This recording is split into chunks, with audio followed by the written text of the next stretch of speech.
Our world is consumed with the concept of luck.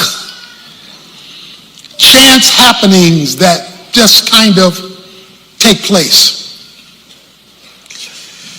People will regularly say, boy, you sure are lucky.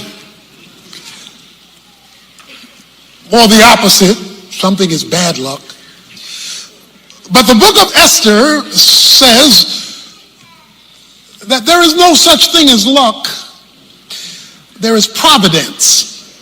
God causing or allowing things and events to work toward his purposes. Esther has been promoted to be queen. Mordecai has told her that Haman wants to kill all of the Jews. And it's now time for you to go to your husband, King Ahasuerus, and tell him Haman's plot against the Jews. Esther has said, I can't do that, it's too risky. I love y'all, but not that much. Because to go before him when he has not requested me could cost me my life. Mordecai has said to her, don't you know that you are called to the kingdom for such a time as this? That you were only put up here in this royal position because God knew this moment, your moment would be now. Don't miss your moment, girl. This is your moment to be a tool of God to deliver God's people.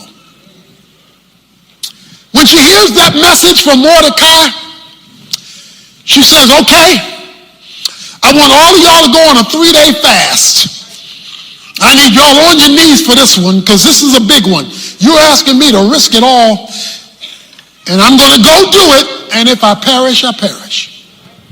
If I die, I die, because you're right. This is bigger than just me. Chapter 5 opens up on the 3rd day, because it was a 3-day fast. Esther puts on a royal robe. She goes to the inner court of the king. The king is sitting on his throne. When the king sees her in verse 2, he extends the scepter, which means it's okay for her to come in and talk to him. She comes near, touches the top of the scepter out of respect, and then the king says to her, what is troubling you, verse 3, Queen Esther? And what is your request? Even to half of the kingdom it will be given you. Just tell me what you want. Esther says in verse 4, if it pleases the king, may the king and Haman, who is out to kill the Jews, come this day to the banquet that I have prepared for him. I'm going to tell you around dinner. I'm going to fix your favorite food. We're going to lay it out, and I want you to bring Haman, and I'm going to tell you then what's going on around dinner. You will never get to see God's providence at work in your circumstances until and unless God sees you move in accordance with his will. The reason she prays first is because she needs to know how to approach this dangerous situation. She needs some divine insight in a difficult problem. So she goes to God in fasting. And this was a life and death issue. So she needed her antenna raised to hear what God had to say about this situation. The second thing he needs you to do is take a step of faith. But she couldn't just say, I'm a fast, I'm a pray, and I'm going to wait on God. No, she was instructed to go before the king. She had to take a step of faith. So she trusts God.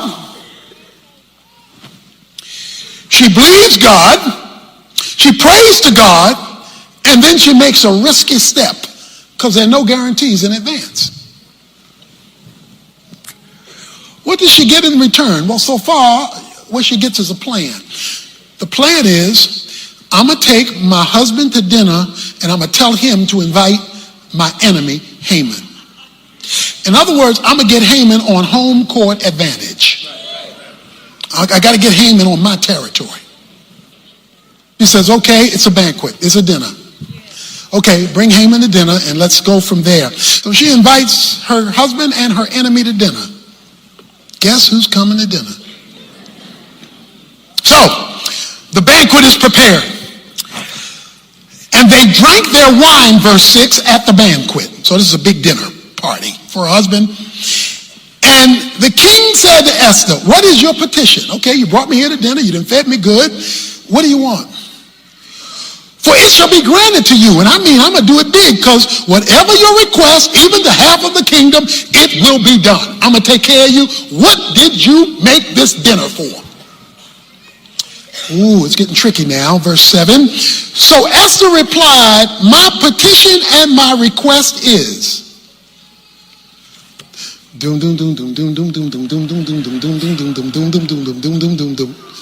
My petition and my request is, watch this, if I have found favor in the sight of the king, and if it pleases the king to grant my petition and do what I request, may the king and Haman come to the banquet which I have prepared for them tomorrow. Say, what? The man just told you he's going to give you half the kingdom. What you want, girl? She says, king, my request is, can we have dinner tomorrow? Wait a minute. She made the dinner to make her request to save the people from the genocide of Haman. She's got them both sitting there. Dinner is fine. They've been doing their drinking. Everybody's ready to go. He's offered her the kingdom. What do you want? And she says, what I want is for you to come to dinner tomorrow.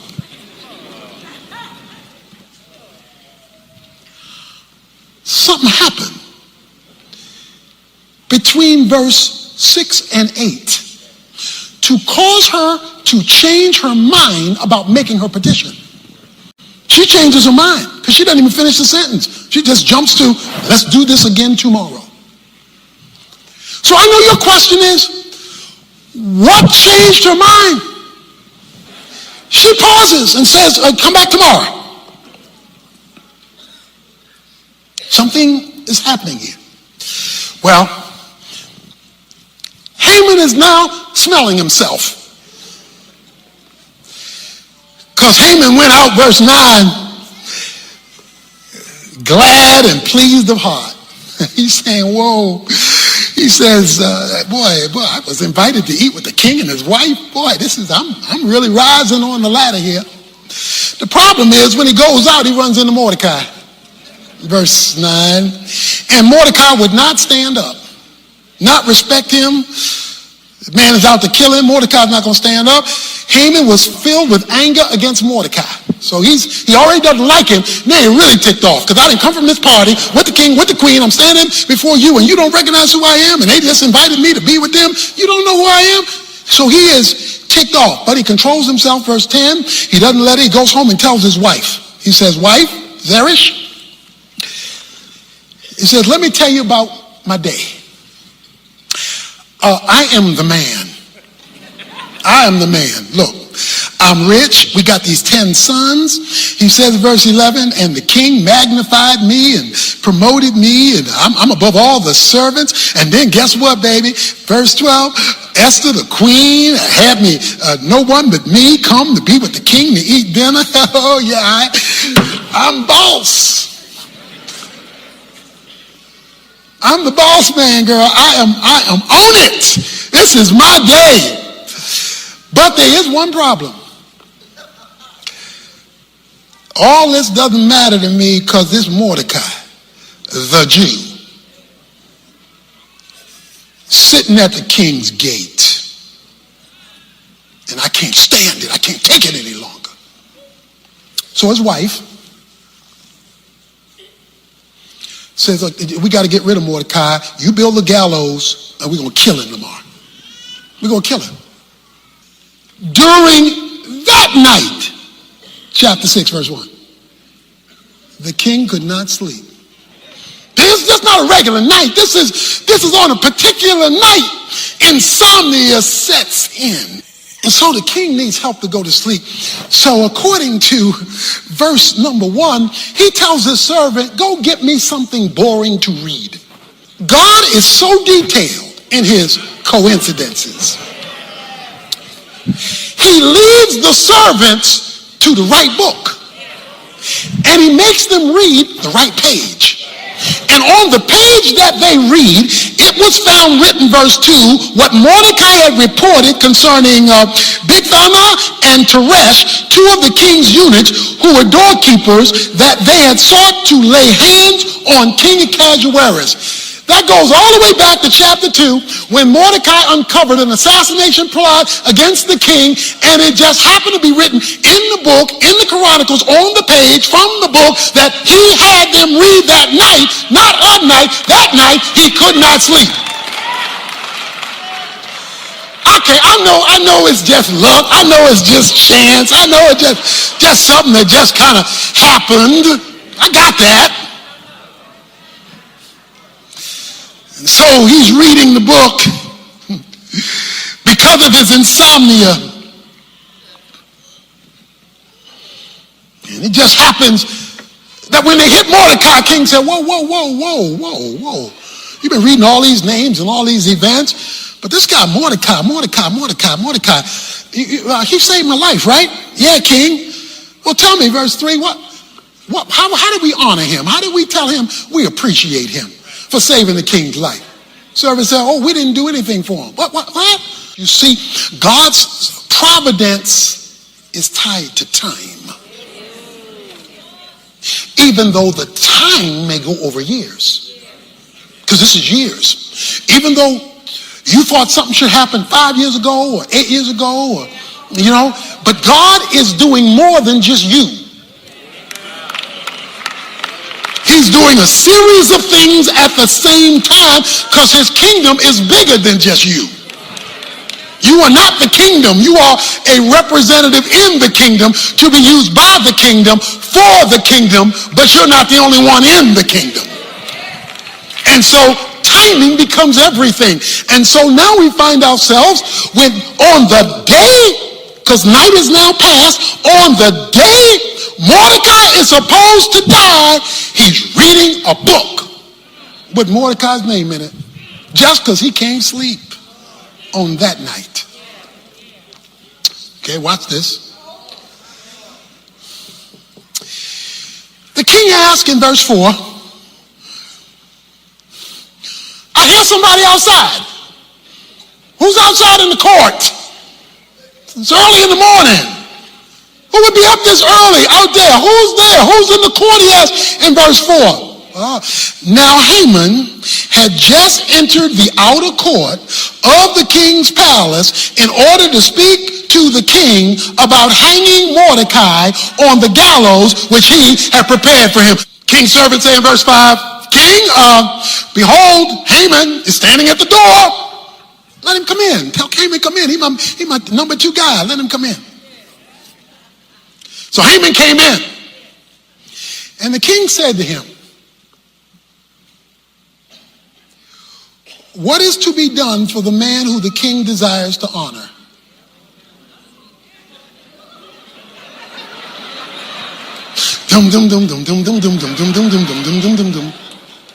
What is to be done with the man who the king decides to honor? Now, Haman thinks the king is talking about him. Haman thinks the king is talking about him. He's number 2. He's the number 2 guy in the land. We learned that early in the book. So the king says he wants to honor somebody. So Haman, because he's smelling himself. King want to honor me. Okay. Let me go for the gusto. You want to honor somebody, O king? Let me tell you what you should do. Here's what you should do, O king. Bring out the royal robe. Let him wear the king's robe, which the king has worn. Then bring him the horse on which the king rides. Then put a royal crown even on the horse. Then Let the robe and the horse be handed over to one of the king's most noble princesses, and let them array the man whom the king desires to honor, and lead him on horseback through the city square, and proclaim before him, thus it shall be done to the man whom the king desires to honor. And so what happens? The king says, then the king said to Haman, verse 10, take quickly the robes and the horse, as you have said, and do so for Mordecai the Jew. Dum dum dum dum dum dum dum dum dum dum dum dum dum dum dum dum dum dum. Yeah, what you just said, I like that, hey. I like that, hey, why don't you go and do it for Mordecai the Jew?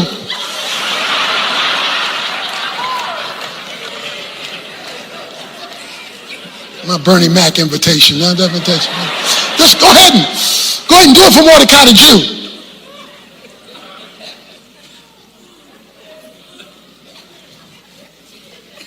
Listen to me, seriously. God is the God of intersections. He connects things that don't look connectable when it's that night. When the timing is hit just right and everything is looking wrong. See, everything is looking wrong. Mordecai's getting ready to die this morning. Esther has had to shift her plan to another dinner. This is not a good day. But she has gone before God. She has acted in faith. And so she's picking up signals that causes her to delay a dinner. She's picking up signals. So Haman, verse 11, took the robe, took the horse, arrayed Mordecai, and led him on horse back through the city square, and proclaimed before him, thus it shall be done to the man whom the king desires to honor. Okay, so let's follow Mordecai.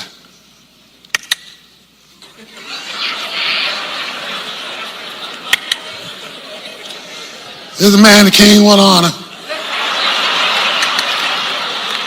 That's called making your enemies your footstool.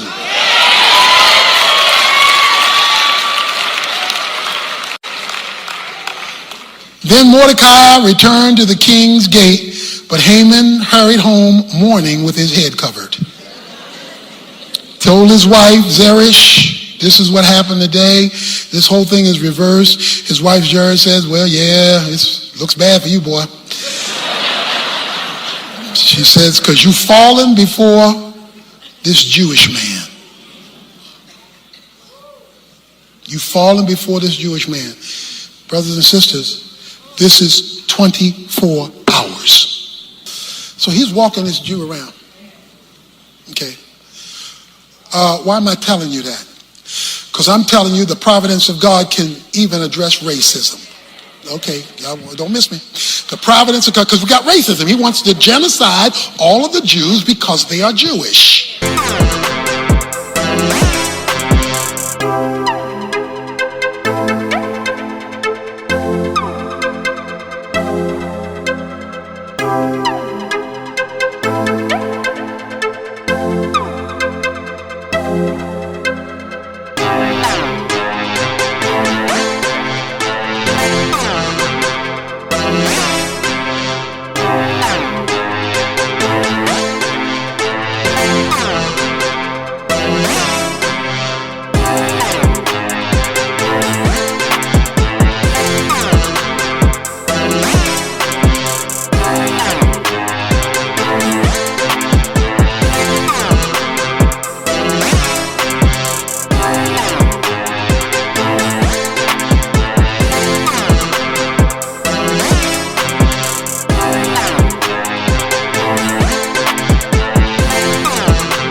Religion, but it was racism. They were Jewish. The providence of God can handle racism.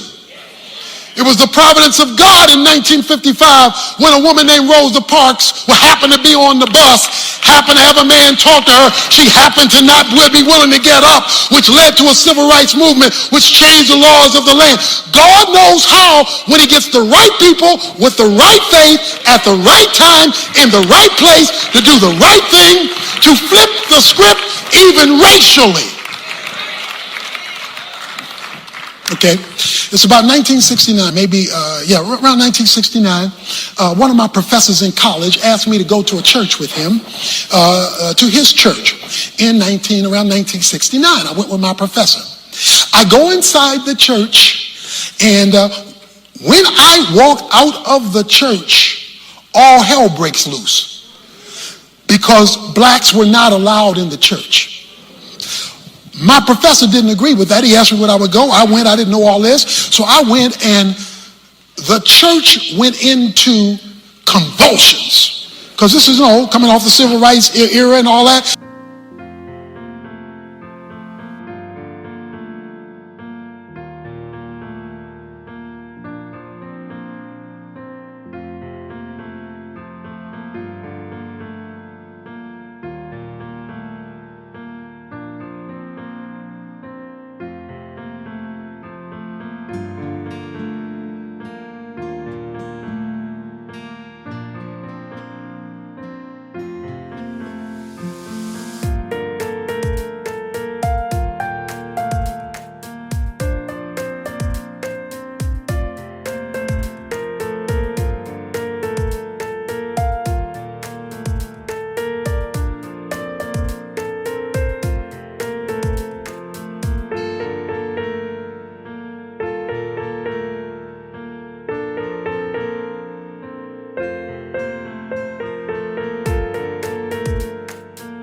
And they went into convulsions over this black man coming into the church. So they had a meeting about what the church's official position was going to be, and there was a split among the leaders and among the congregation. On the Sunday that I went, they had a guest preacher who was candidating to be their new pastor. I didn't know who was going to be preaching, but he was candidating to be their new pastor. He preached. They had all planned to bring him in. He found out their position in light of me going to the church. He wrote the church and says, I cannot pastor a racist church. So he said, I'm not coming to this church. That split the church even more. From that day forward, the church began to go downhill, downhill, downhill, downhill, downhill, until it became a glorified Bible study. 5 years ago, I get a phone call from the chairman of the deacon board. He says, our church has never recovered from that day you came with the professor. And we recognize the reason God has not answered our prayers, the reason God has not rebuilt our church is because of the racism that we did to you way back in 1969. So I have been asked on behalf of the deacons to call you to apologize to you for the racism we did to you back in 1969. And I am calling you, and I'm humbly requesting, would you come preach? Because God knows the right time to turn a situation around. I'm trying to tell you,